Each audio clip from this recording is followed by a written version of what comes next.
Alhamdulillahi Rabbil Alamin, wassalatu wassalamu ala al-mabu'uthi rahmatan lil alamin, Nabiyina Muhammad wa ala alihi wa sahbihi wa man tabi'ahum bi ihsanin ila yaumiddin, amma ba'd.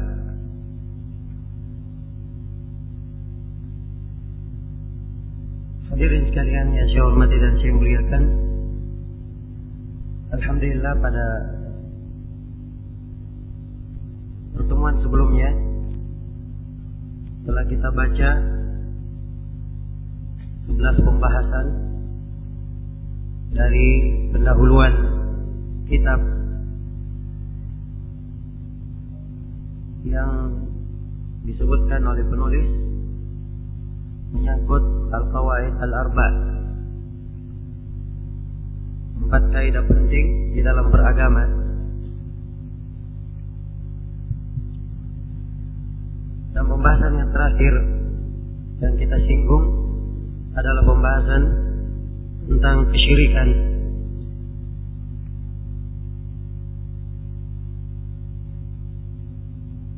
Setelah kita uraikan definisi dari kesyirikan,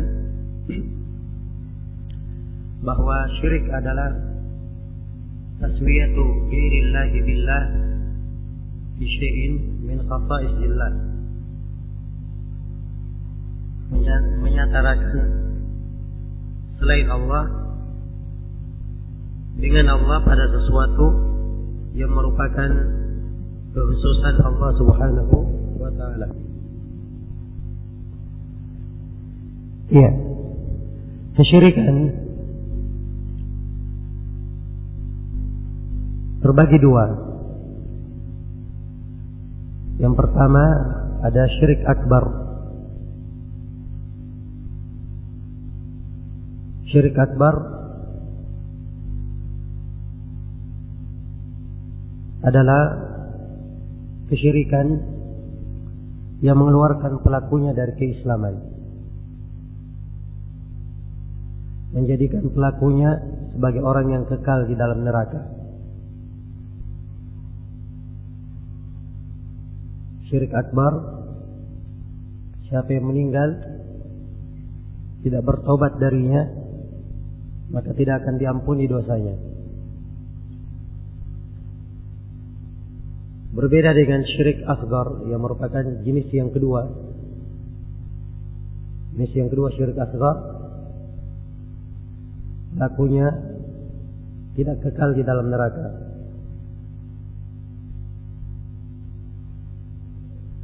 Walaupun dia disiksa sesuai dengan kadar dosanya.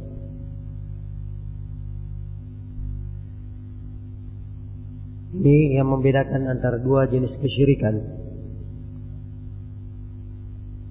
Walaupun keduanya semuanya mengandung makna menyetarakan Allah Subhanahu wa ta'ala dengan selainnya. Tapi syirik akbar bentuknya dalil menunjukkan bahwa pelakunya dikeluarkan dari keislaman.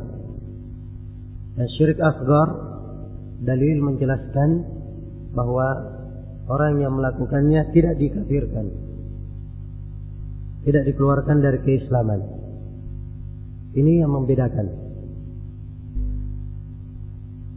Syirik akbar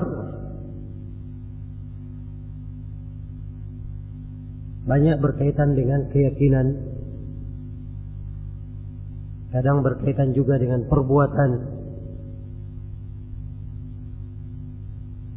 seperti sujud kepada selain Allah, sujud kepada berhala, dan yang semisalnya.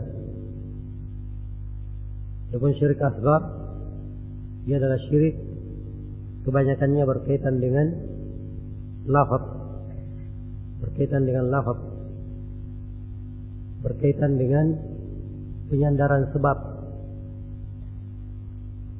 pengadaan sebab yang tidak disyariatkan oleh Allah. Contoh syirik asghar seperti bersumpah dengan selain nama Allah. Siapa yang bersumpah dari manusia misalnya dengan selain nama Allah, dia telah berbuat kesyirikan. Sebab sumpah itu hanya dengan nama Allah. Sumpah hanya dengan nama Allah. Kapan diserahkan kepada selain Allah atau dilakukan dengan nama selain Allah, itu artinya dia menyatarakan Allah dengan makhluk. Tapi dalil menunjukkan bahwa orang yang melakukannya tidak dikafirkan. Karena itu dia dikatakan sebagai syirik asghar. Demikian pula memasang jimat-jimat dan memasang benda-benda yang dianggap bisa menolak bala, bisa mendatangkan manfaat, menjadi sebab datangnya manfaat, sepanjang dia meyakininya sebagai sebab, maka itu hanya bersifat syirik asghar. Dikatakan kesyirikan sebab dia menandingi Allah dalam mengadakan sebab. Allah yang mengadakan segala sebab. Kalau dia mengadakan sebab yang tidak disyariatkan oleh Allah, itu artinya dia menandingi Allah Subhanahu wa ta'ala dalam hal itu. Yang ini adalah bentuk dari kesyirikan. Baik, jadi syirik ini untuk rinciannya insyaallah ta'ala akan datang nanti, sebagiannya di pembahasan 3 landasan utama. Saya akan jelaskan sebagian dari bentuk-bentuk kesyirikan.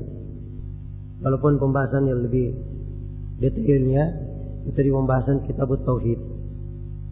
Dan insyaallah di pembahasan Nawaqidul Islam juga akan dirinci sejumlah perkara dari bentuk-bentuk kesyirikan dan hal-hal yang membatalkan keislaman. Di sini yang ingin saya tekankan dan ingin saya jelaskan bahwa kesyirikan adalah bahaya yang sangat besar. Bahaya dari kesyirikan ini diterangkan di dalam dalil-dalil yang sangat banyak dari Al-Quran maupun dari Sunnah Rasulullah Sallallahu Alaihi Wasallam. Ya, di antara bahaya dari kesyirikan diterangkan di sini oleh Syekh rahimahullah bahwa syirik apabila telah bercampur dengan ibadah, maka kesyirikan tersebut akan menghancurkan amalan. Jadi kesyirikan adalah perusak dan penghancur amalan. Ya. Syekh akan menyebutkan ayatnya. Dan Allah berfirman, "Walaqad uhiya ilaika wa ilal ladzina min qablik la in asyrakta la yahbatanna 'amaluk wa la takunanna minal khasirin." Sungguh Allah telah mewahyukan kepada engkau Nabi Muhammad dan kepada para nabi sebelum engkau, andai kata engkau berbuat kesyirikan, niscaya akan hancur seluruh amalanmu, dan sungguh engkau akan menjadi orang yang merugi. Jadi para nabi diancam kalau berbuat kesyirikan akan hancur seluruh amalannya. Iya. Bahaya yang kedua dari bahaya kesyirikan, kesyirikan atau pelaku syirik akbar itu akan kekal di dalam neraka. Kekal di dalam neraka. Karena Allah Subhanahu wa ta'ala berfirman, "Inna Allah la yaghfiru an yushraka bih wa yaghfiru ma duna dzalika liman yasha." Sungguhnya Allah tidak mengampuni dosa kesyirikan. Maksudnya dosa kesyirikan tidak diampuni kalau dia meninggal dan belum bertaubat dari dosanya. Adapun orang yang bertaubat di dunia, maka taubat menggugurkan segala dosa. Sungguhnya Allah tidak mengampuni dosa kesyirikan dan mengampuni selain daripada itu bagi siapa yang Allah kehendaki. Dan juga Allah Subhanahu wa ta'ala berfirman, "Innahu may yusyrik billah faqad harramallahu alaihi al-jannah wa ma'wahu an-nar wa ma lidh-dhalimin min ansar." Sungguhnya barang siapa yang berbuat kesyirikan kepada Allah, maka Allah telah haramkan untuknya surga dan tempat tinggalnya adalah neraka. Tidak ada penolong bagi orang-orang yang zalim. Tidak ada penolong bagi orang-orang yang zalim. Kemudian Bahaya yang ketiga dari bahaya kesyirikan, amalan pelaku kesyirikan walaupun sangat banyak pun menggunung pada hari kiamat, amalannya tidak dianggap apabila amalan tersebut campur dengan noda kesyirikan. Allah Jalla Sya'nuhu menegaskan, wa qadimna ila ma 'amilu min 'amalin faj'alnahu haba'an manthura. Kami hadapi amalan yang mereka lakukan, lalu kami jadikan amalannya seperti debu yang berterbangan, tidak dianggap. Mungkin saja di dunia ini dia banyak sholatnya, walaupun di dunia dia sholat 5 waktu, tidak pernah ketinggalan sholat sunnah. Di dunia dia keluarkan zakatnya 5 gunung emas, puasa setiap bulannya, tidak pernah ketinggalan puasa sunnahnya, haji setiap tahunnya. Tapi kalau dia menghadap kepada Allah dalam keadaan berbuat syirik akbar, seluruh amalannya tidak dianggap. Diibaratkan di dalam ayat, wa qadimna ila ma 'amilu min 'amalin faja'alnahu haba'an manthura. Kami hadapi amalan yang mereka lakukan, lalu amalannya kami jadikan debu yang berterbangan. Bahaya yang keempat dari bahaya kesyirikan, syirik adalah dosa yang paling besar, kekejian yang paling keji, kemungkaran yang paling mungkar, dan kezaliman yang paling zalim. Allah Subhanahu wa taala berfirman, "Inna syirka la zulmun 'adzim." Sesungguhnya kesyirikan adalah kezaliman yang paling besar. Dan Rasulullah ditanya oleh Ibnu Mas'ud dalam hadis riwayat Bukhari dan Muslim, "Ayyud dzambi a'zam?" Dosa apakah yang paling besar? Maka Rasulullah sallallahu alaihi wasallam menjawab, "An taj'ala lillahi niddan wa huwa khalaqak."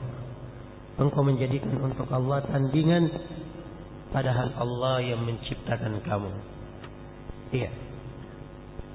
Kemudian bahaya yang kelima dari bahaya kesyirikan, syirik adalah sebab munculnya rasa takut dan sebab yang menghilangkan keamanan pada manusia, masyarakat, bangsa dan negara. Allah berfirman, "Alladzina amanu wa lam yalbisu imanahum bidzulmin ulaika lahumul amnu wa hum muhtadun." Orang-orang yang beriman dan tidak mencampur keimanannya dengan kesyirikan, mereka inilah orang yang mendapatkan keamanan dan mereka inilah orang-orang yang berada di atas petunjuk. Jadi kandungan dari ayat, siapa yang menodai keimanannya dengan kesyirikan, maka tidak ada keamanan baginya. Dan juga Allah berfirman, "Sanulqi fi qulubil ladina kafaru ar-ru'b bima asyraku billahi ma lam yunazzil bihi sultana." Dan kami akan melemparkan ke dalam hati orang-orang kafir rasa takut karena mereka berbuat kesyirikan kepada Allah, hal-hal yang Allah tidak menurunkan sultan, tidak menurunkan keterangan tentangnya. Iya. Kemudian bahaya yang keenam dari bahaya kesyirikan, syirik adalah sebab kebinasaan. Kesyirikan adalah sebab kebinasaan. Allah berfirman, "Wa may yusyrik billah faka'annama kharra minas sama' fatakhtafuhu at-tayr aw tahwi bihi ar-rihu fi makanin sahih." Barang siapa yang berbuat kesyirikan kepada Allah, maka seakan-akan dia jatuh dari langit. Ya, kira-kira kalau ada yang jatuh dari langit bisa hidup? Perhatikan ya, bagaimana kebinasaan terhadap orang yang berbuat kesyirikan. Dan ini jatuh yang lebih menghancurkan lagi. Seakan-akan dia jatuh dari langit lalu dihempaskan oleh burung, ya, atau dilemparkan oleh angin ke tempat yang sangat jauh. kehancuran di atas kehancuran bagi pelaku kesyirikan. Dan kesyirikan ini kehancurannya pernah disabdakan oleh Nabi sallallahu alaihi wasallam. Beliau menerangkan, ijtanibu as-sab'al mubiqat. Hindarilah 7 dosa yang membinasakan. Dan yang paling pertama yang disebutkan oleh Nabi sallallahu alaihi wasallam adalah asyirku billah, perbuatan mempersekutukan Allah, perbuatan kesyirikan. Kemudian bahaya yang ke berapa? Yang ketujuh dari bahaya kesyirikan, syirik adalah najis ma'nawi yang paling najis. Ya. Najis ma'nawi, najis tubuh ya. Kalau najis tubuh, syirik bukan kenajisan. Kafir bukan najis tubuhnya, tapi najisnya adalah ma'nawi, keyakinannya yang najis, keyakinannya yang najis, dan dia adalah najis yang paling jelek. Allah berfirman, ya ayyuhalladzina amanu innamal musyrikuuna najas. Wahai orang-orang yang beriman, sesungguhnya kaum musyrikin itu adalah najis. Kemudian bahaya yang ke-8, kesyirikan akan mengakibatkan terangkatnya pertolongan Allah Subhanahu wa taala. Akan menyebabkan terangkatnya pertolongan Allah dari kaum mukminin. Iya. Dari umat Islam. Akan hilang dari mereka kekokohan dan kejayaan. Saya sudah bacakan di awal pertemuan ayat di surah Nur ayat 55. Wa'adallahu alladhina amanu minkum wa amilus salihat. Allah menjanjikan kepada orang-orang yang beriman di antara kalian dan orang-orang yang beramal salih, la yastakhlifannakum fil ardi kama istakhlafa alladhina min qablihim. Sungguh Allah akan mengokohkan mereka, sungguh Allah akan menjadikan mereka berkuasa di muka bumi sebagaimana Dia telah menjadikan orang-orang sebelum mereka berkuasa. Wala yumakkinanna lahum dinakumul ladzi irtada lahum. Dan sungguh Allah akan meneguhkan agama yang telah diridhai untuk mereka. Wala yubaddilannahum min ba'di khaufihim amna. Dan sungguh Allah akan menukar keadaan mereka sesudah mereka dalam keadaan ketakutan akan menjadi aman sentosa. Ya'budunani la yusyrikuna bi. Syaratnya mereka beribadah kepadaku, tidak berbuat kesyirikan. Maka kapan ada kesyirikan akan hilang keamanan, akan hilang pertolongan Allah, tidak akan terjadi kejayaan umat. Iya. Bahaya yang ke-9 dari bahaya kesyirikan. Kesyirikan adalah ancaman untuk alam semesta. Dia adalah ancaman untuk alam semesta. Kita sering menyaksikan, dan hari-hari ini kita banyak mendengarkan, menyaksikan berbagai musibah, berbagai malapetaka yang menimpa manusia. Ya, sebuah ayat di dalam Al-Quran mengingatkan kepada kita semua bagaimana kesyirikan ini menjadi sebab kemurkaan alam semesta.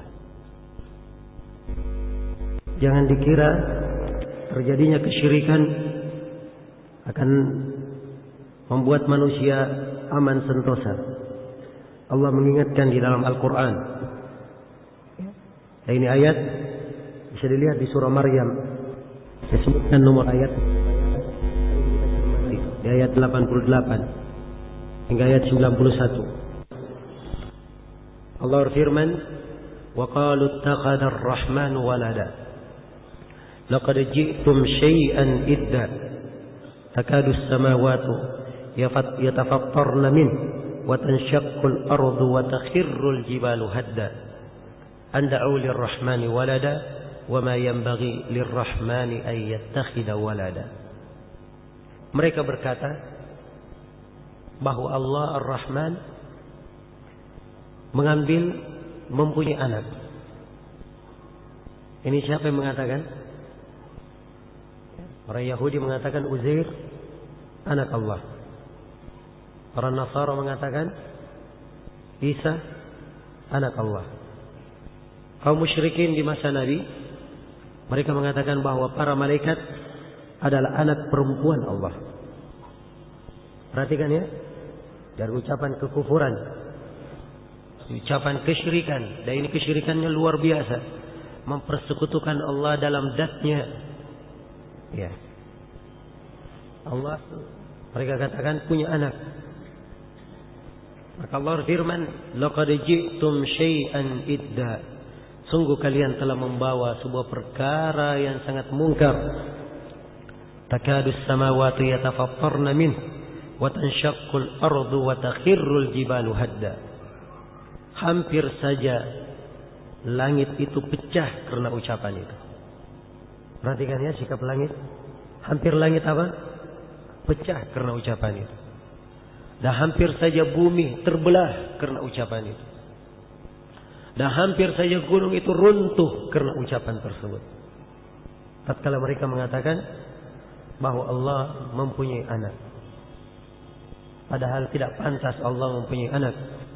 Kelanjutan dari ayat, semua yang di langit dan di bumi akan datang menghadap kepada Allah sebagai hamba.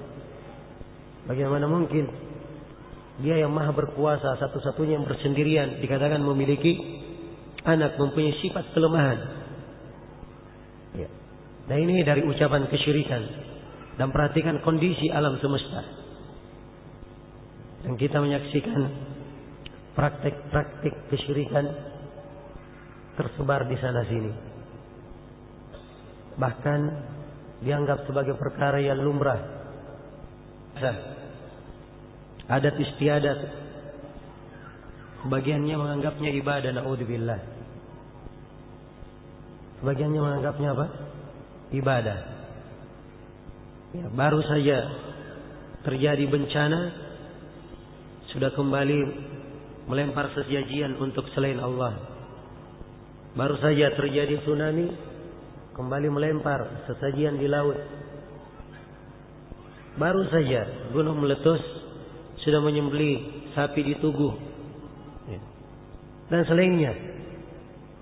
Perhatikan, kesyirikan ini yang menjadi sebab datangnya musibah. Dan ini adalah hal yang sangat mengancam. Ini ayat perlu kita renungi. Siapa yang ingin terhindar dari musibah dan petaka, maka tidak ada jalan kecuali dengan memurnikan tauhid dan membersihkan segala jenis kesyirikan di bumi Allah Subhanahu wa taala. Iya. Kemudian bahaya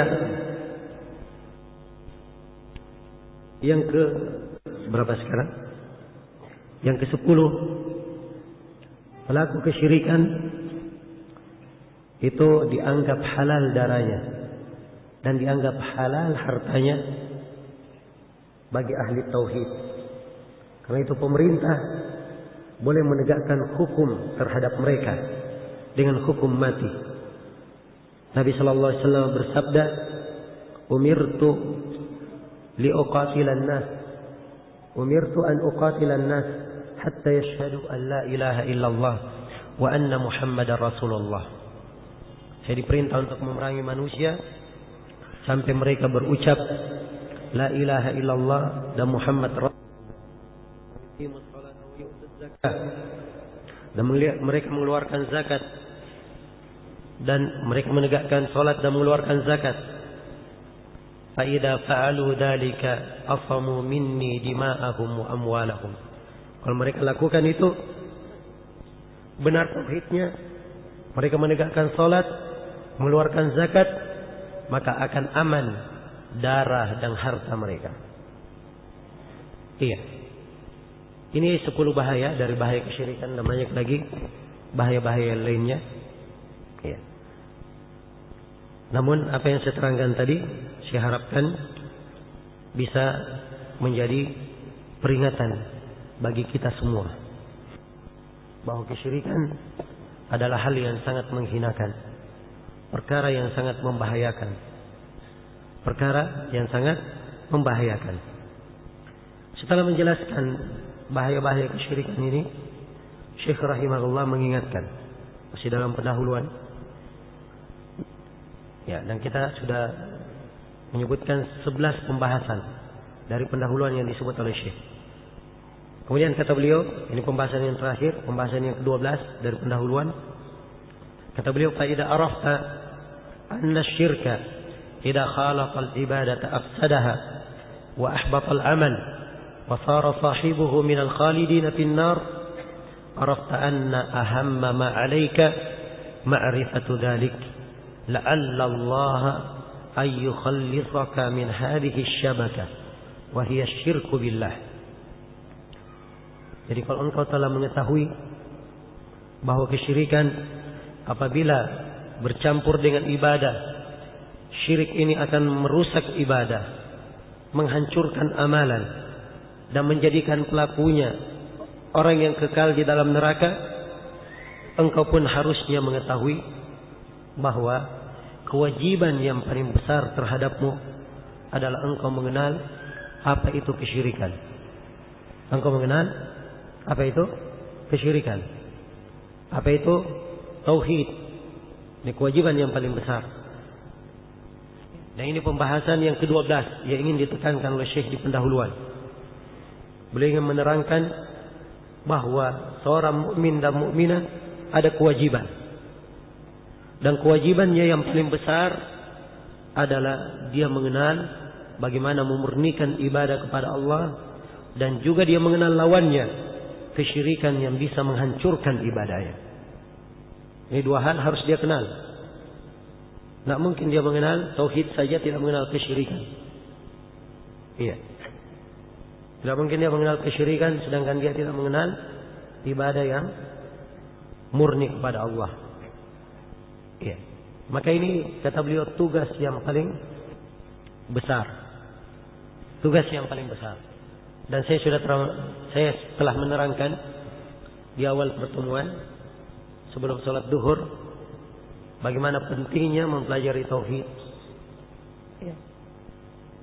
Dan ini menggambarkan kepada kita bahwa ini adalah kewajiban yang sangat wajib.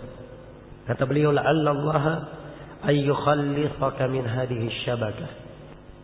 Diharapkan Allah membebaskan kamu dari jerat ini. Wa hiya syirku billah, yaitu jerat kesyirikan kepada Allah. Alladzi qala Allah, ya Allah Subhanahu wa taala berfirman fihi tentangnya, innallaha la yaghfiru an yushraka bih wa yaghfiru ma duna dzalika liman yasha. Sungguhnya Allah tidak mengampuni dosa kesyirikan, dan Allah mengampuni selain daripada itu bagi siapa yang Allah kehendaki. Kata beliau rahimahullah, jadi ini pembahasan yang ke-12 yang ingin ditekankan oleh Syekh rahimahullahu ta'ala, bahwa syirik, ya, syirikan atau mengenal kesyirikan, mengenal memurnikan ibadah kepada Allah, itu kewajiban yang paling besar. Selesai pendahuluan di sini, kemudian Syekh menjelaskan bahwa seorang bisa mengenal apa itu kesyirikan, bisa terhindar dari jerat kesyirikan ini dengan mengetahui 4 kaidah. Karena itu kata beliau, wadhalika bima'rifati arba'i qawaida dzakaraha Allah Ta'ala fi kitabih. Hal ini dengan mengenal 4 kaidah yang Allah terangkan di dalam kitabnya. Jadi sekali lagi 4 kaidah. 4 kaidah di dalam bertauhid ini diterangkan oleh Syekh diambil dari Al-Quran. Adalah hal yang dijelaskan di dalam Al-Quran. Jadi kalau kita kenal 4 kaidah ini, maka insyaallah ta'ala ini memberikan suatu kejelasan tentang bagaimana ibadah yang murni dan bagaimana kesyirikan itu. Iya. Bagaimana kesyirikan tersebut.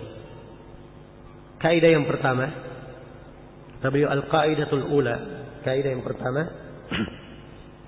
an ta'lama anna al-kuffara alladhina qatalahum Rasulullah sallallahu alaihi wasallam muqirruna bi anna Allah huwal khaliqul mudabbir wa anna dhalika lam yudkhilhum fil Islam Kaidah yang pertama adalah engkau mengetahui bahwa orang-orang kafir yang diperangi oleh Rasulullah sallallahu alaihi wasallam, mereka semuanya mengakui bahwa Allah adalah Al-Khaliq Al-Mudabbir. Di sebagian cetakan tertulis Al-Khaliq Ar-Razik Al-Mudabbir. Yang kau mengakui bahwa Allah, jadi kaum musyrikin atau orang-orang kafir yang diperangi oleh Rasulullah sallallahu alaihi wasallam, mereka semuanya mengakui bahwa Allah dialah yang Maha Mencipta, Dia Maha memberi rezeki, Dia mengatur segala perkara. Iya. Jadi kaum musyrikin di masa Nabi, mereka akui Allah yang mencipta, Allah yang memberi rezeki, Allah yang mengatur segala perkara, seperti menghidupkan, mematikan, memberi manfaat, memberi bahaya, ya, memperjalankan rezeki di tengah manusia. Allah yang mengaturnya. Ini diakui oleh kaum musyrikin. Tapi apakah itu menyelamatkan mereka? Jawabannya tidak. Nabi masih memerangi mereka. Itu menunjukkan bahwa hal tersebut tidak memasukkan mereka ke dalam Islam. Sekadar pengetahuan, sekadar mengakui bahwa Allah mencipta, memberi rezeki, menghidupkan, mematikan, itu tidak cukup memasukkan seseorang ke dalam Islam. Karena itu kata beliau, wa anna dzalika lam yudkhilhum fil Islam. Dan sesungguhnya hal tersebut, pengakuan mereka tersebut tidak memasukkan mereka ke dalam Islam. Apa dalilnya? Apa dalil kaidah ini? Penulis terangkan. Kata beliau, wa dalilu qauluhu ta'ala. Dalilnya adalah firman Allah Ta'ala, qul may yarzuqukum minas samai wal ard amman yamliku as-sam'a wal absar wa may yukhrijul hayya minal mayyit wa may yukhrijul mayyita minal hayy ومن يدبر الأمر فسيقولون الله فقل أفلا تتقون. Itu dalilnya. Ayat surah Yunus. Ya, di surah Yunus ayat 31. Allah berfirman, "Qul," katakan wahai Muhammad, tanyakan kepada mereka kaum musyrikin itu, siapa yang memberi rezeki kepada kalian dari langit dan bumi? Pertanyaan, berrezeki dari langit dan bumi. Atau siapa yang berkuasa menciptakan pendengaran dan penglihatan, menguasai pendengaran dan penglihatan? Siapa yang mengeluarkan yang hidup dari yang mati? Ya. Tadinya bumi mati, tidak ada tanaman yang tumbuh, turun hujan, Allah menghidupkannya. Keluar tanaman, keluar tumbuhan, menghasilkan buah-buahan. Ya. Siapa yang mengeluarkan yang hidup dari yang mati, mengeluarkan yang mati dari yang hidup? Tadinya manusia hidup, kemudian mereka, di antara mereka ada yang mati, kembali kepada Allah. Siapa yang mengeluarkan yang mati dari yang hidup? Dan tanyakan kepada mereka, serta siapa yang mengatur segala urusan? Maka Allah menjelaskan, fasayaquluna Allah. Maka mereka kaum musyrikin itu pasti akan menjawab bahwa Allah yang melakukan seluruh hal itu. Jadi subhanallah, kaum musyrikin mereka mengakui seluruh hal ini. Ya. Mereka mengakuinya. Maka Allah berfirman, faqul afala tattaqun, maka katakanlah kepada mereka, kalau begitu kenapa kalian tidak bertakwa kepada Allah? Ya maksudnya, kalau memang kalian akui Allah yang Maha Pencipta, Maha memberi rezeki, Maha menghidupkan, Maha mematikan, Dialah yang bersendirian di dalam segala sesuatu ini, harusnya kalian pun bertakwa kepada Allah. Kalian jadikan Allah satu-satunya yang bersendirian di dalam diibadahi, di dalam hal ibadah. Kenapa kalian mengakui Allah yang mencipta sedangkan kalian beribadah kepada selain Allah?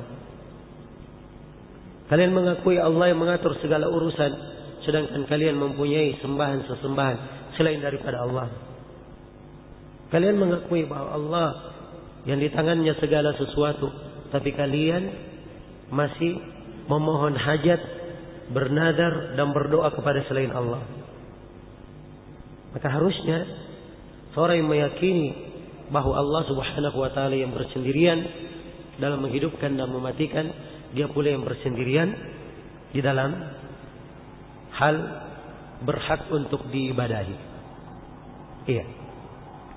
Jadi kesimpulan dari kaidah pertama ini, Syekh ingin menjelaskan bahwa sekadar seorang mengetahui Allah yang maha mencipta, Allah yang maha memberi rezeki, Allah yang maha mengatur segala perkara, dari mana-mana tauhid rububiyah, ini pengakuan tidak cukup memasukkan seseorang ke dalam Islam. Tidak cukup memasukkan seseorang ke dalam Islam. Iya. Bahkan ada kewajiban lain yang harus dia yakini. Dan inilah sebenarnya titik kenapa kaum musyrikin tidak mengikuti Rasulullah SAW. Karena mereka tidak mau memurnikan ibadah kepada Allah.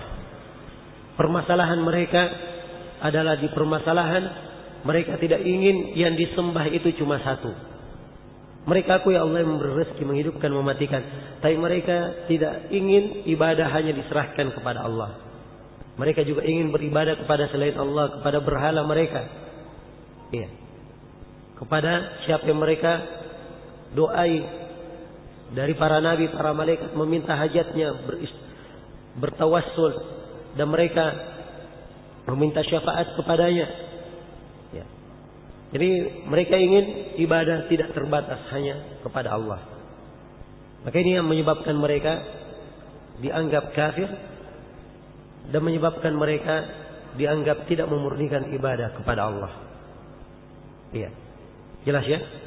Untuk menguraikan lebih mendalam makna kaidah ini, saya perlu menerangkan bahwa mentauhidkan Allah, memurnikan ibadah kepada Allah, tauhid itu terbagi tiga. Tauhid terbagi berapa? Terbagi tiga. Yang pertama adalah tauhid rububiyah. Tauhid rububiyah. Tauhid rububiyah artinya apa? Seorang hamba mengakui, meyakini bahwa Allah Subhanahu wa taala satu-satunya yang bersendirian di dalam penciptaan, di dalam kekuasaan, dan di dalam pengaturan segala sesuatu. Ini namanya tauhid rububiyah. Jadi sekarang kaum musyrikin dari ayat yang saya bacakan tadi, mereka mengakui tauhid rububiyah atau tidak? Tadi saya bacakan ayat, kaum musyrikin mengakui tauhid rububiyah atau tidak? Jawabannya iya, mereka mengakui. Dan pengakuan mereka terhadap tauhid rububiyah itu sangat banyak sekali dalam Al-Quran. Ya, saya sebutkan ya beberapa ayat supaya jelas bagi kita semua. Di antara ayatnya, coba buka surah Al-Mu'minun ayat 50 atau ayat 84 sampai ayat 89. Allah Subhanahu wa taala berfirman, "Qul limanil ardu wa man fiha in kuntum ta'lamun." Katakan wahai Nabi Muhammad, tanyakan kepada kaum musyrikin, kepunyaan siapakah bumi ini? Kepunyaan siapakah bumi ini dan semua yang ada padanya, jika kalian mengetahui? Sayaquluna lillah. Maka mereka pasti akan berkata semuanya adalah kepunyaan Allah.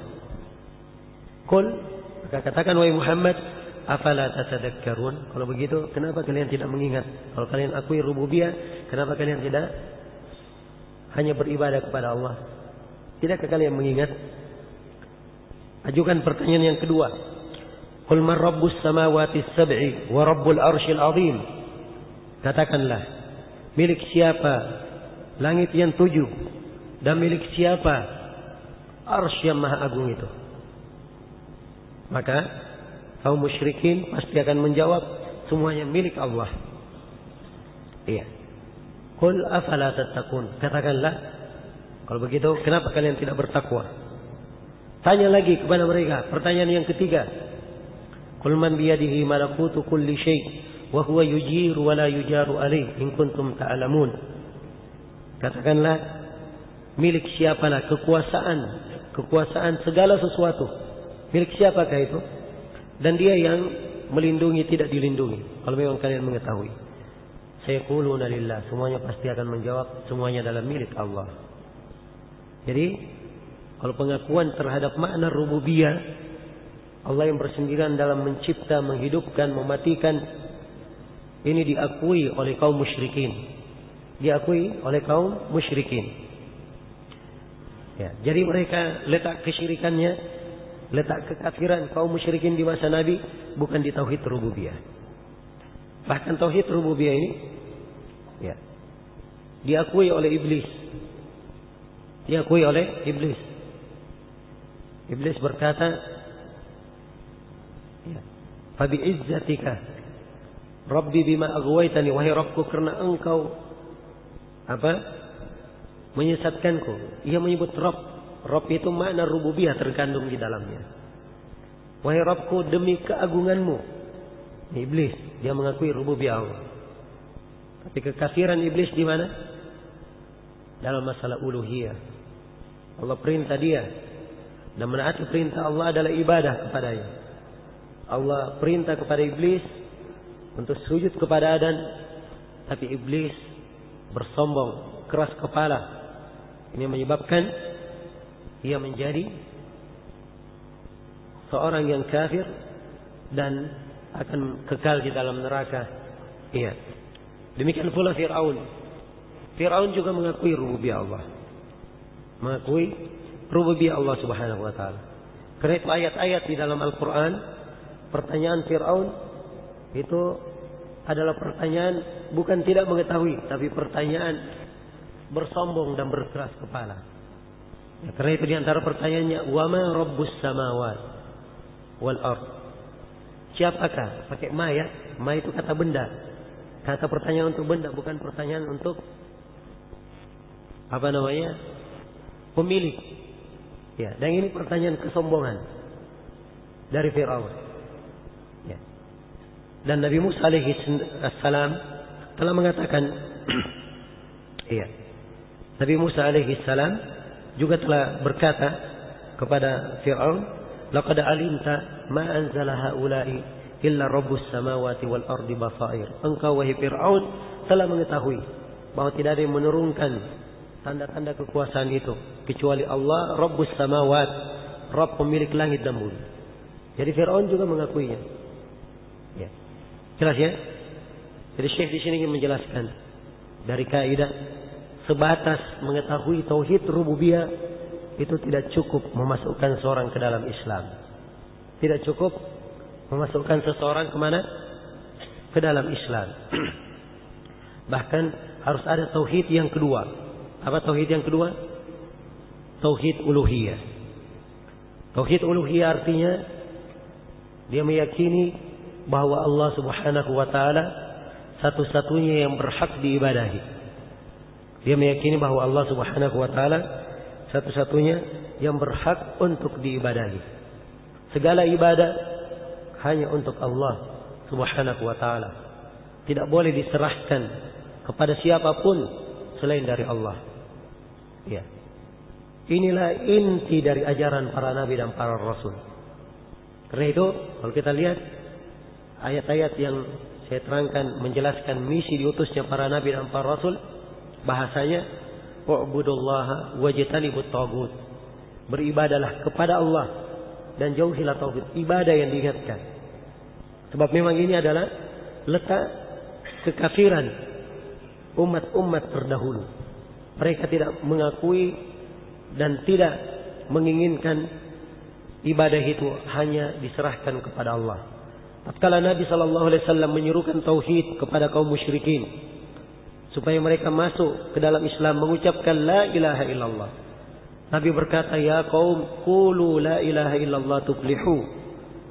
Wahai manusia, wahai kaum, ucapkan la ilaha illallah, pasti kalian beruntung. Apa jawaban kaum musyrikin? Jawaban mereka diterangkan di dalam Al-Quran. Aja'alal alihata ilahan wahida, inna hada la syai'un ujab. Apakah Nabi Muhammad ini ingin menjadikan yang disembah cuma satu? Sungguh ini adalah suatu hal yang sangat menakjubkan. Jadi mereka heran, yang disembah cuma satu. Ini yang menyebabkan mereka bersombong. Kanu idza qila lakum la ilaha illallah yastakbirun. Mereka ini kalau disuruh mengucapkan la ilaha illallah, mereka bersombong. Dan kesombongannya karena ini. Mereka tidak ingin yang diibadahi cuma Allah Subhanahu wa taala. Jelas ya? Nah, dari sini kita bisa memahami sejumlah kekeliruan yang terjadi di tengah kaum muslimin. Antara kekeliruan yang banyak terjadi, ada yang memahami makna la ilaha illallah itu artinya tidak ada pencipta kecuali Allah. Betul begitu makna la ilaha illallah?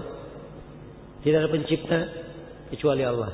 Ini kan biasa kita lihat di terjemahan stiker-stiker la ilaha illallah.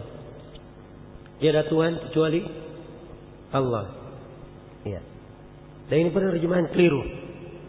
Kalau memang tidak ada pencipta, tidak ada pemberi rezeki yang menghidupkan dan mematikan kecuali Allah, hanya ini makna la ilaha illallah, berarti kaum musyrikin semuanya sudah masuk Islam, tidak perlu mereka diperangi oleh Nabi.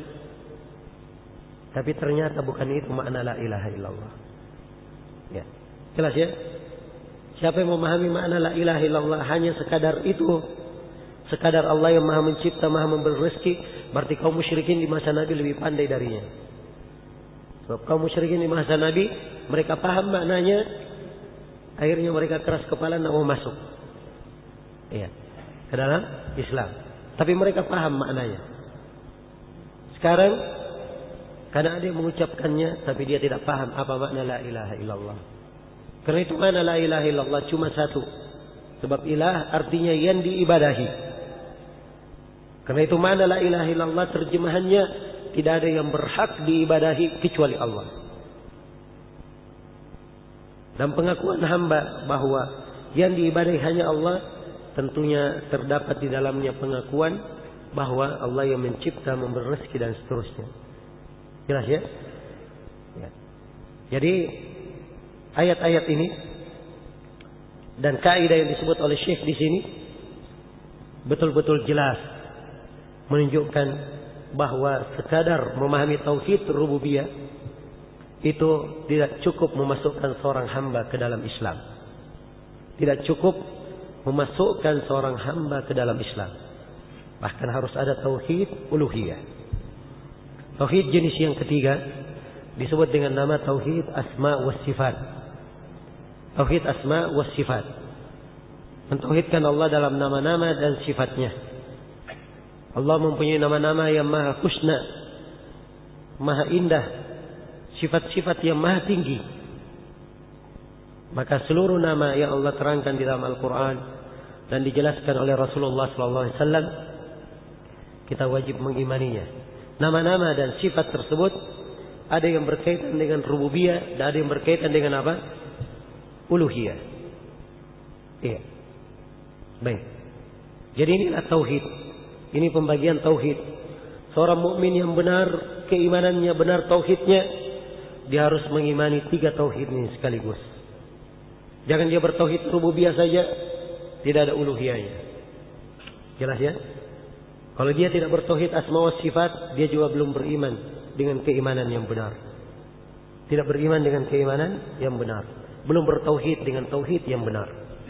Maka ini 3 jenis tauhid yang harus ditanamkan. Ya, dari kaidah yang pertama ini akan jelas syubhat, kerancuan yang sering kita dengar di masa ini.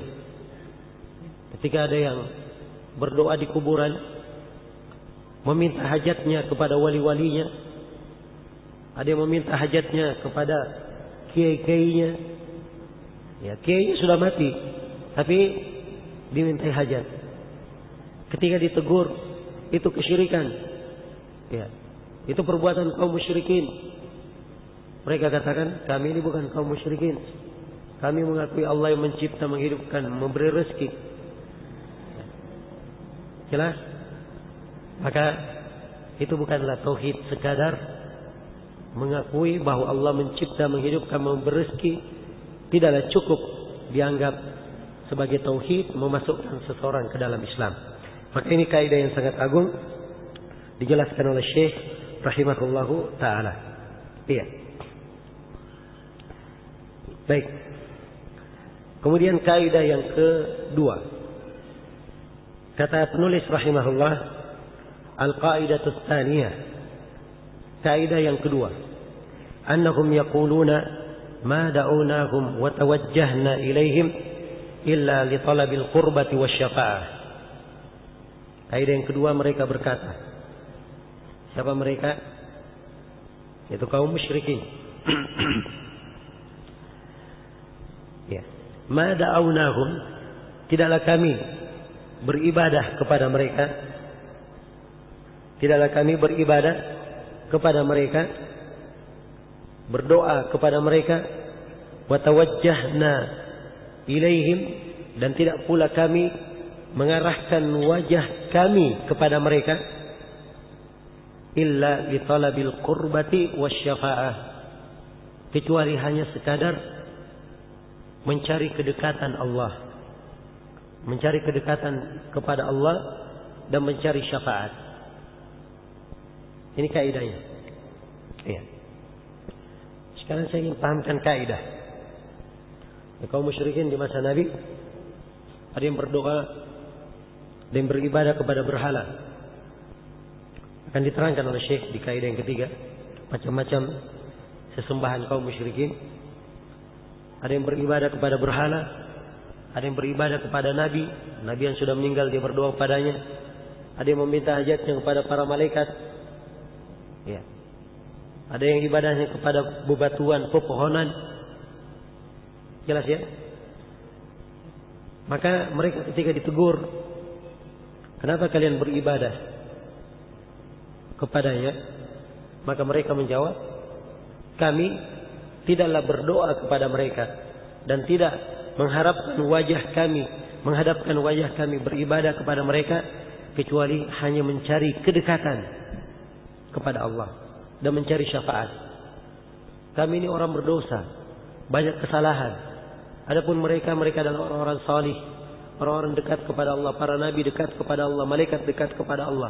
Maka kami harapkan nabi dan malaikat ini mendekatkan kami kepada Allah dan memberikan syafaat kepada kami di depan Allah Subhanahu wa taala. Ini alasan mereka. Ini udzur mereka. Jelas ya? Ya. Dan udzur ini pula yang sering kita dengarkan. Kalau kita tanya kepada manusia-manusia yang sering datang ke kuburan itu. Ya.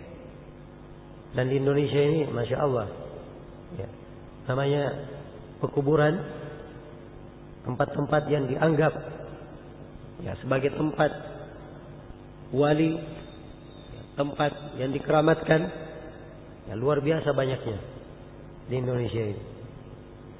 Sering kita ketemukan ada yang datang ke kuburan, dianggap yang dikubur ini adalah wali, seorang yang salih. Dia ditegur, itu perbuatan kesyirikan. Dia menjawab, subhanallah, kami ini bukan musyrik. Ya. Kami ini bukan apa? Musyrik. Loh, kalian kan berdoa kepada wali itu. Ya, kami bukan beribadah kepada wali, tapi kami hanya ingin si wali ini menyampaikan hajat kami kepada Allah. Ya. Kira-kira ini ada perbedaannya dengan ucapan kaum musyrikin di masa Nabi? Tidak ada perbedaannya.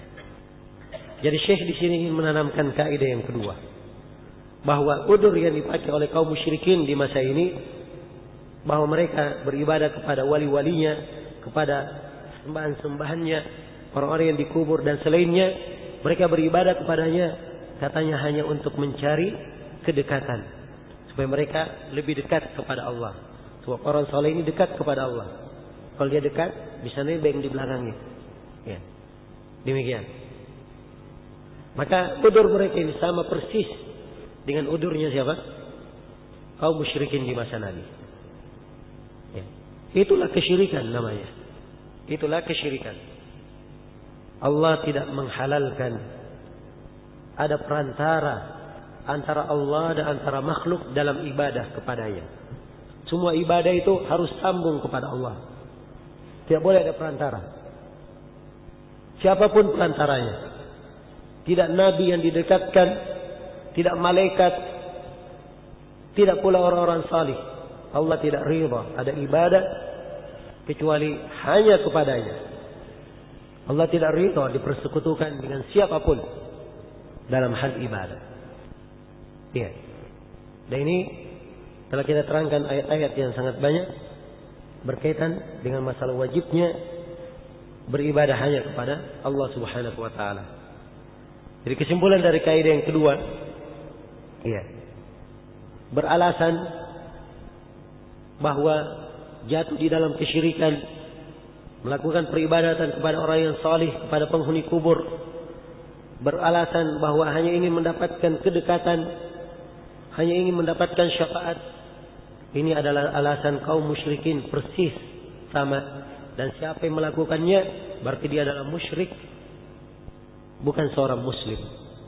Dia telah melakukannya berarti dia telah berbuat syirik akbar yang mengeluarkannya dari keislaman. Baik, jadi kaidah sudah jelas. Sekarang apa dalil kaidahnya? Apa dalil dari kaidah ini? Ada dua hal ya. Syekh harus membawakan dua dalil bahwa kaum musyrikin mencari kedekatan, beribadah hanya mencari kedekatan. Dan yang kedua, Syekh harus membawakan dalil bahwa kaum musyrikin mereka beribadah kepada berhalanya hanya mencari syafaat. Ini dua dalil harus dibawakan. Karena itu Syekh membawakan dua dalil sekaligus di sini. Kata beliau, "Fadalilul qurbah qauluhu ta'ala." Adapun dalil bahwa mereka mencari kedekatan adalah firman Allah Ta'ala. Iya. "Walladzina ittakhadhu min dunihi awliya." Kalau di awal ayatnya, "Ala lillahi ad-dinul khalis walladzina ittakhadhu min dunihi awliya ma na'buduhum illa liyuqarribuna ila Allahi zulfa." Orang-orang yang menjadikan, ketahuilah bahwa hanya untuk Allah agama yang murni. Kemudian Allah menyebutkan orang-orang yang menjadikan, orang-orang yang mengambil pelindung, mengambil wali selain Allah. Mereka berkata, "Ma na'buduhum illa liyuqarribuna ila Allahi zulfa." Jadi kaum musyrikin ini apa ucapan mereka? Kami tidak menyembah mereka kecuali supaya mereka mendekatkan kami kepada Allah dengan sedekat-dekatnya. Ya. Dan ini alasan mereka. Allah terangkan di dalam Al-Quran. Untuk mendekatkan mereka kepada Allah dengan sedekat-dekatnya. Baik. Inna Allah yahkum bainakum fima hum fihi yakhtalifun. Inna Allah la yahdi man huwa kadibun kafar. Kemudian Allah berfirman, sesungguhnya Allah akan memberikan hukum pada apa yang mereka berselisih di dalamnya. Sungguhnya Allah tidak akan memberi hidayah, tidak akan memberi petunjuk kepada orang-orang yang berdusta lagi sangat kafir. Iya. Jadi ini dalil menunjukkan bahwa kaum musyrikin beribadah kepada sesembahan mereka untuk mencari kedekatan kepada Allah. Apa dalil bahwa mereka beribadah kepada sembahan yang mencari syafaat? Dalilnya kata Syekh, wa dalilus syafa'ah. Adapun dalil syafaat adalah firman Allah Subhanahu wa taala, wa ya'buduna min dunillah ma la. Wa dalilus syafa'ah qauluhu ta'ala, dan dalil syafaat adalah firman Allah taala, wa ya'buduna min dunillah ma la yadhurruhum wa la yanfa'uhum wa yaquluna haula'i syufa'auna indallah. Pendalil syafaat firman Allah, dan mereka itu beribadah kepada selain Allah. Beribadah kepada selain Allah, yang selain Allah ini tidak bisa memberikan kecelakaan kepada mereka dan tidak bisa memberikan manfaat. Jadi subhanallah, kaum musyrikin mengakui bahwa yang mereka ibadahi tidak bisa memberi kecelakaan, tidak bisa memberi apa? Manfaat. Lalu apa maksud mereka beribadah? Diterangkan, wa yaquluna, mereka berkata, haula'i syufa'auna indallah. Mereka itulah orang-orang, ya, sembahan-sembahan kami ini adalah orang-orang yang bisa memberi syafaat untuk kami di sisi Allah. Jadi alasan mereka hanya mencari syafaat. Hanya mencari syafaat. Jelas ya? Maka ini kesimpulan dari kaidah dan dalilnya. Ya, karena Syekh sudah menyinggung tentang syafaat, maka beliau di sini menerangkan pembagian syafaat. Sebenarnya ini tidak masuk dalam kaidah, tapi karena berhubung beliau menjelaskan tentang ayat syafaat, maka beliau terangkan syafaat itu apa sebenarnya. Jelas ya? Jadi kalau kaidahnya cukup itu tadi kaidah. Selalu kita ingat, kita pegang. Jangan sampai ada yang beribadah kepada sembahannya. Ya, kalau di alam nyata yang sering kita saksikan, orang yang sering ke kuburan, ya, minta kepada orang yang saleh yang sudah meninggal, katanya kami orang yang berdosa. Dan orang yang saleh ini dicintai oleh Allah. Orang yang saleh ini dekat kepada Allah. Kalau kami berdoa kepadanya, meminta kepadanya, maka kami juga akan didekatkan di sisi Allah. Ya, dan diberi syafaat. Jadi alasan yang seperti itu sama persis dengan alasan kaum musyrikin. Jelas ya? Ini cukup untuk kaidah. Sekarang penulis akan menjelaskan apa itu syafaat. Sebelum saya baca uraian dari penulis, saya ingin terangkan dulu definisi syafaat secara bahasa dan secara istilah. Syafaat secara bahasa artinya lawan dari ganjil. Lawan dari ganjil. Lawan dari ganjil apa? Genap. Sesuatu yang genap itulah dinamakan syafaat dalam bahasa Arab. Syafaat dalam bahasa Arab. Ya, kenapa dikatakan genap? Sebab memang sudut syafaat ada 3. Sudut syafaat ada berapa? 3. Kalau kita berbicara pembahasan syafaat, sudut pembahasannya ada 3. Yang pertama, Allah pemilik syafaat. Jelas ya? Kemudian sudut yang kedua, mereka yang diizinkan untuk memberi syafaat. Ini sudut yang kedua. Sudut yang ketiga adalah orang-orang yang diberikan baginya syafaat. Diberikan untuknya syafaat. Ya. Ini mungkin kurang jelas ya. Saya beri contoh yang lebih menjelaskan. Kita kenal ya dengan asy-syafaatul udma. Syafaat yang paling besar. Yang merupakan kekhususan Nabi kita Nabi Muhammad SAW. Syafaat al-udma ini adalah syafaat Nabi untuk manusia di padang mahsyar supaya hisab dipersegera. Jadi pada mahsyar manusia menunggu di keadaan yang sangat mengerikan itu. Ya, semuanya, seluruh makhluk dari awal sampai akhirnya berkumpul di satu padang mahsyar, di satu dataran bumi luas. Iya, semuanya berkumpul di situ. Jin dan manusianya, tidak berpakaian, tidak beralas kaki, belum dikhitan.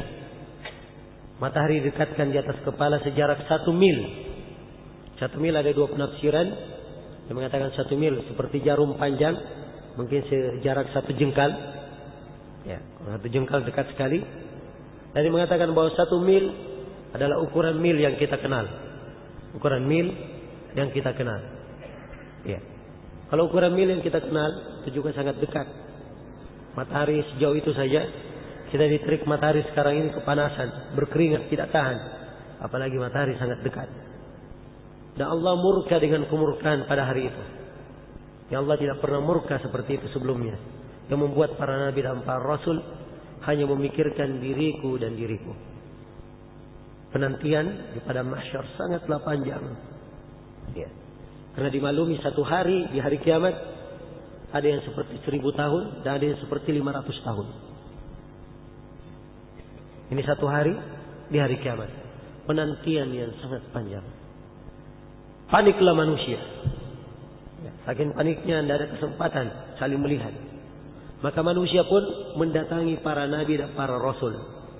Agar supaya nabi dan rasul ini memohon kepada Allah supaya hisab dipersegera.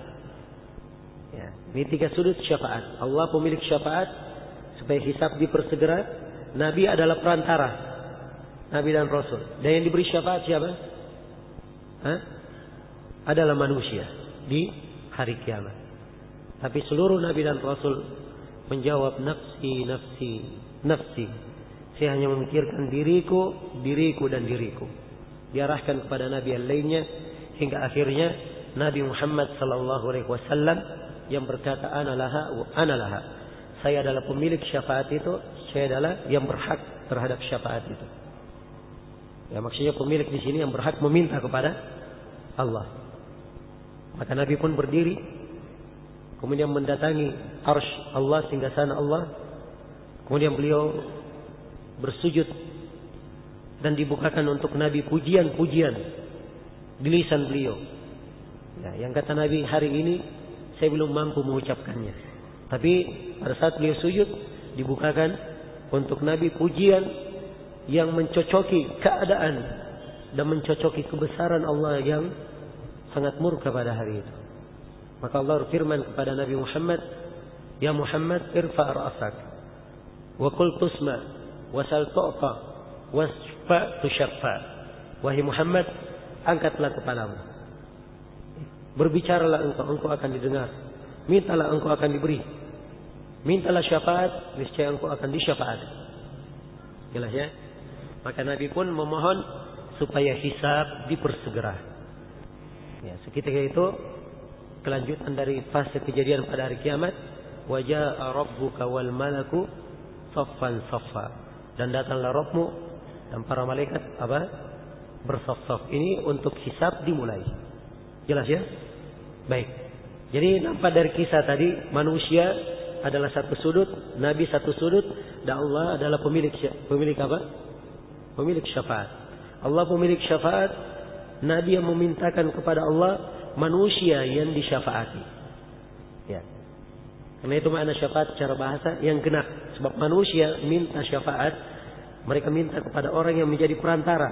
Dengan perantara ini seakan-akan dia berdua menjadi genap. Jelas ya? Menjadi genap. Karena itu dikatakan syafaat dari sisi bahasa. Adapun dari sisi istilah, syafaat adalah at-tawassutu lil ghairi li jalbi maslahatin aw li daf'i madarrah. Ya. Secara istilah syafaat adalah menjadi perantara untuk orang lain guna mendapatkan kemaslahatan atau menolak darinya kejelekan. Jadi itu arahan syafaat memang. Dia menjadi perantara untuk orang lain agar supaya orang lain ini mendapat manfaat, agar supaya orang lain ini ditolak darinya bahaya. Karena syafaat banyak jenisnya, banyak bentuknya. Ini syafaat pada hari kiamat ini itu khusus bagi Nabi. Ada syafaat manusia dikeluarkan dari api neraka. Ada syafaat berkaitan dengan orang yang tadinya harusnya ditimbang antara kejelekan dan kebaikannya, ternyata kejelekannya lebih banyak. Harusnya dia masuk neraka, tapi dengan syafaat dia diampuni langsung masuk surga. Ada syafaat untuk penduduk surga, tadinya kedudukannya di surga paling bawah misalnya, maka dengan syafaat dinaikkan kedudukannya di dalam surga. Ini syafaat jenisnya bermacam-macam. Yang memberi syafaat, yang memintakan syafaat, kadang Nabi, kadang para malaikat, kadang orang-orang salih, orang yang mati syahid, yang memberi syafaat untuk 40 orang dari keluarganya. Demikian pula anak yang salih memberi syafaat untuk ayah dan ibunya, dan selainnya dari bentuk-bentuk apa? Syafaat. Ini secara global definisi syafaat. Syekh menjelaskan. Kata beliau, wasyafaatu syafaatan. Syafaatun manfiyah wa syafaatun musbatah. Ya. Syafaat itu ada dua, kata beliau. Syafaat ada dua. Syafaat yang pertama, syafaat ada dua jenis. Syafaat manfiyah, syafaat yang dinafikan, wa syafaat musbatah, dan syafaat yang ditetapkan. Syafaat yang ditetapkan. Iya. Sini beliau ingin menerangkan, kaum musyrikin sekarang berdalilkan melakukan ibadah kepada sembahannya untuk dapat syafaat. Maka Syekh jelaskan yang kalian berharap dapat syafaat. Sebab syafaat ada yang ditetapkan, betul bisa didapatkan. Dan ada syafaat tidak mungkin didapatkan. Dinafikan syafaat yang seperti itu. Maka Syekh terangkan apa yang syafaat yang dinafikan, apa itu syafaat yang ditetapkan. Kata beliau, asy-syafa'atul manfiyah. Adapun syafaat yang dinafikan maka kanat tutlabu min ghairillah fima la yaqdiru alaihi illallah. Syafaat yang dinafikan itu adalah apa yang dicari dari selain Allah pada hal-hal yang tidak ada yang mampu melakukannya kecuali Allah. Iya, ini syafaat yang dinafikan. Ya. Apa dalilnya bahwa ada syafaat yang dinafikan? Dalilnya banyak. Salah satunya Syekh di sini menjelaskan ayat di surah Al-Baqarah. Wa dalilu qauluhu ta'ala, dan dalilnya adalah firman Allah Ta'ala, ya ayyuhalladzina amanu anfiqu mimma razaqnakum min qabli an ya'tiya yawmun la bay'un fihi wala khullatu wala syafa'ah wal kafiruna humudz zalimun. Wahai orang-orang yang beriman, belanjakanlah sebagian rezeki yang kami berikan kepada kalian. Maksudnya berinfaklah kalian di jalan Allah dengan sebagian rezeki yang kami berikan kepada kalian sebelum datang suatu hari. Sini motivasi supaya berinfak, beramal sebelum terlambat, sepanjang masih ada kesempatan. Ya, sebelum terlambat datang hari kiamat. Di hari kiamat itu la bay'un fihi, tidak ada lagi jual beli pada hari itu. Wala khullah, dan tidak ada lagi kasih sayang. Wala syafa'ah, dan tidak ada syafaat pada hari itu. Wal kafiruna humudz zalimun, dan orang-orang kafir mereka lah yang zalim. Iya, jelas ya. Maka ini ayat menafikan syafaat, tidak ada syafaat pada hari itu. Tidak ada syafaat pada hari itu. Syafaat apa ini yang dinafikan? Ini syafaat yang dicari kepada selain Allah. Jadi kalau dia mencari syafaat, minta kepada penghuni kuburnya, ya, minta kepada yang disembah selain daripada Allah, maka itu tidak mungkin. Sebab syafaat kepada selain Allah itu tidak ada yang mampu kecuali apa? Allah. Jelas ya? Syafaat manusia kepada Nabi pada hari kiamat, Nabi ada di situ. Beliau mampu memintakannya. Tapi ini minta kepada penghuni kubur, sudah mati. Ya. Itu di luar kemampuannya. Di luar apa? Kemampuannya. Jadi kalau dia minta pada hal yang seorang itu sanggup, dia mampu, itu tidak ada masalah. Dia hidup, syaratnya ya, dia minta kepada seorang yang hidup, mampu dan hadir di depannya, itu tidak ada masalah. Hadir dalam artian, ya hadir dia bisa kontak dengannya. Kalau sekarang ini bisa pakai HP apa segala macam. Ya, jelas ya. Saya misalnya minta syafaat. Contoh syafaat kan bantuan namanya. Ya, ada seorang rumahnya kebakaran. Rumahnya kebakaran. Dia ingin minta bantuan. Ada orang yang lewat. Ya, minta tolong kepada orang yang lewat. Ya, jelas ya. Orang ada di situ. Dia mampu, sanggup. Ini boleh atau tidak? Ini boleh. Jelas ya. Tapi kalau rumahnya lagi kebakaran, ya, dia lagi berdosa minta syafaat kepada siapa? Wali-wali yang sudah meninggal, kiai-kiai yang sudah meninggal. Ini boleh atau tidak? Ini tidak diperbolehkan. Jelas ya? Baik. Maka ini syafaat yang dinafikan. Ya, karena itu melugilah kaum musyrikin, sebab syafaat yang mereka cari itu sebenarnya syafaat yang tidak mungkin mereka dapatkan. Iya. Kemudian syafaat yang kedua kata beliau, wasyafaatul musbatah hiya allati tutlabu min Allah. Ini syafaat yang kedua adalah syafaat musbatah yang ditetapkan. Adapun syafaat yang ditetapkan itulah yang diminta dari Allah. Ya, kalau dia minta dari Allah, ini syafaat ada. Kalau dia minta dari Allah, syafaat yang seperti ini ada. Namun Syekh terangkan, ini syafaat ada syarat-syaratnya, ada ketentuannya. Kalau ingin dapat syafaat yang seperti ini, karena itu beliau jelaskan wasyafi' mukramun bisyafa'ah. Ya. Pemberi syafaat adalah seorang yang dimuliakan dengan syafaat. Ya. Wal masyfu' lahu man radiya Allahu qawlahu amalahu ba'da al-idin. Sementara penerima syafaat adalah orang yang ucapan dan amalannya diridhai oleh Allah setelah dia mendapat izin dari Allah. Jadi sekarang saya terangkan ya. Kita tadi sudah sebutkan bahwa syafaat diminta hanya dari Allah. Di sudut yang pertama. Hanya diminta dari Allah. Kalau dia meminta syafaat dari Allah, maka yang pertama perantaranya yang memberi syafaat ini, dia harus orang yang dimuliakan bisa memberi syafaat. Dan yang dimuliakan bisa memberi syafaat itu para nabi, para rasul, orang-orang salih, ya, para malaikat dan selainnya. Jelas ya? Kemudian syarat berikutnya wal masyfu' lahu, menerima syafaat. Ini pihak yang ketiga. Sudut yang ketiga, penerima syafaat. Menerima syafaat disyaratkan dia adalah orang yang ucapan dan amalannya diridhai oleh Allah setelah ada izin dari Allah. Jadi kalau dia berbuat kesyirikan, mungkin dapat syafaat? Tidak mungkin. Ya, amalannya tidak diridhai, ucapannya tidak diridhai, maka tidak mungkin dia mendapatkan syafaat.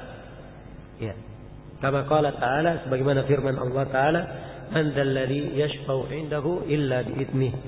Siapakah yang bisa memberi syafaat di sisinya kecuali dengan idinnya, kecuali dengan idinnya. Jadi syafaat bisa didapatkan tapi dengan izin Allah. Izin Allah dan Allah ridha kepada siapa yang disyafaati. Allah firman, "Wa kam min malakin fis samawati la tughni syafa'atuhum syai'an illa min ba'di ay ya'dana Allahu liman yasha'u wa yarda." Betapa banyak malaikat di langit, syafaatnya tidak bermanfaat.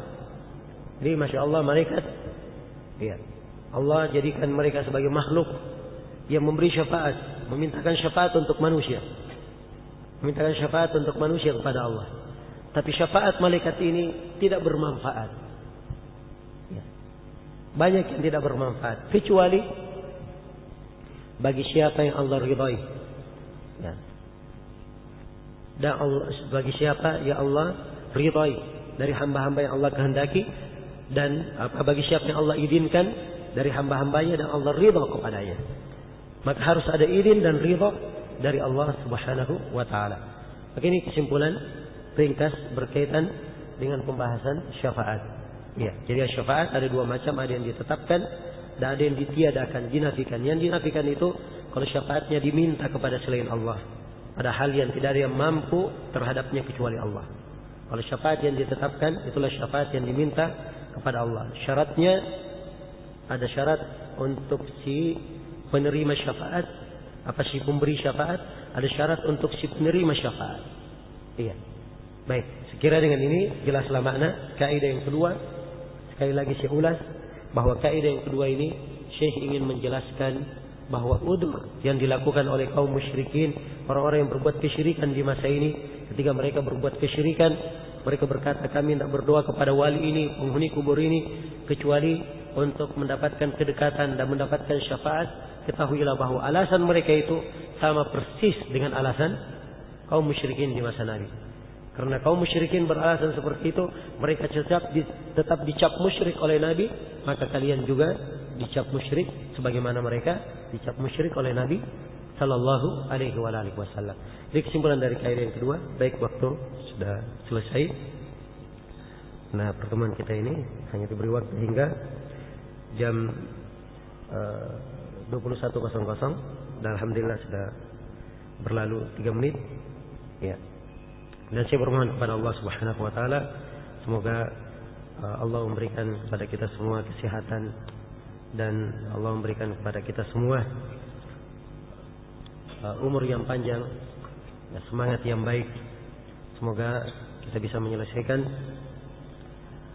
kegiatan kajian ilmiah ini insyaallah taala dalam waktu 7 hari ini. Semoga Allah Subhanahu wa taala mengampuni segala kesalahan dan selalu menjadikan ilmu bagi kita semua sebagai suatu kesejukan, suatu manfaat dan kebaikan untuk kita semua. Wallahu taala alam. Baik, untuk sementara saya cukupkan sampai sini dan insyaallah taala kita akan sambung pembahasan ini pada season berikutnya di hari besok. Subhanakallahumma bihamdik asyhadu an la ilaha illa anta astaghfiruka wa atubu ilaik walhamdulillahi rabbil alamin. Wassalamualaikum warahmatullahi wabarakatuh.